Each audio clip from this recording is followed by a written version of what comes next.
Hello Facebookers, Josh running from FutureMorphs here with a nice mimosa baby that hatched yesterday. So he's still in full shed, but he will look good after his shed. This time of year, especially in summertime, a lot of babies are being born, not with me, but also with you guys. And I often get messages, people that ask me, hey, can you help me identify the morph of my baby?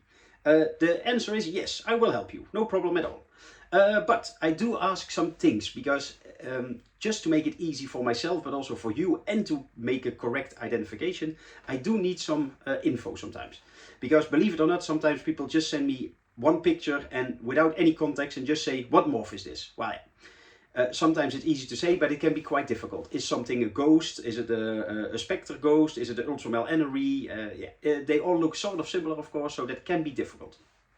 So what do I want from you? First of all, if you hatch babies, wait until they actually hatched. Also, believe it or not, I do get every year some pictures of people that are super excited and they, oh, I cannot wait, and what is it? And they send a picture of a snake inside an egg with like a little tiny window, and they ask, yeah, what do you think it is? Yeah, that's impossible for me to say, of course. So wait until they all hatched, but also until they all shed. Because let's say you have a clutch of 15 babies. Number 1 hatches today, number 15 maybe in 3 or 4 days, but number 1 might be already in shed by then. So it's pretty difficult to compare them then. So wait until all the babies have hatched, but also wait until they all shed, so about 10 days later, and then send me a group picture. Because in a group picture, the lighting is always the same, and it's easy to say, oh, these white ones are the snows, and these dark ones are aneries, for instance.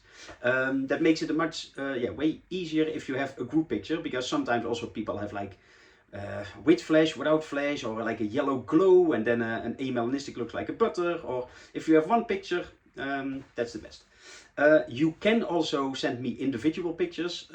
If you say like, oh yeah, I have like white ones and black ones and gray ones, that's fine if you send me 3 pictures, preferably with a number as well. So just label them number 1, 2 and 3, because sometimes, especially with Facebook Messenger, you send them all 3 at the same time, but they arrive with me as number 2 first, and then number 3, and then number 1. So that also becomes, can become difficult.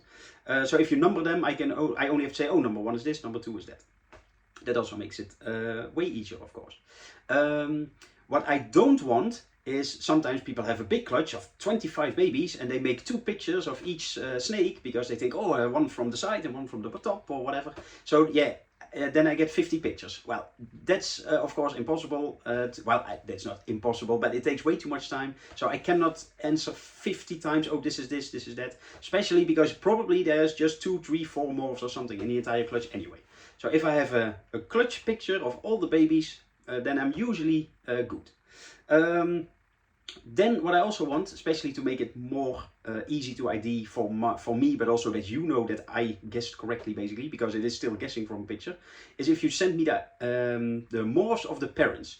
So if you know, oh, the father is this and the mother is that, then it makes it a little bit easier as well. Especially like I said, maybe if you say, oh yeah, the parents are a snow and an ultramel anery, then I just know that the babies must be snow and ultramel anery. But if the parents are a snow and a ghost, then you only get aneries, for instance. So that does make a difference. I understand that not everybody knows the genetics of their adults, because sometimes you buy them just at a random reptile store or an expo where you don't get a certificate or whatever. If that is the case, then also send me a picture of the parents, because if I see the picture of the parents and a picture of the babies, it also makes it way easier for me to identify them, of course.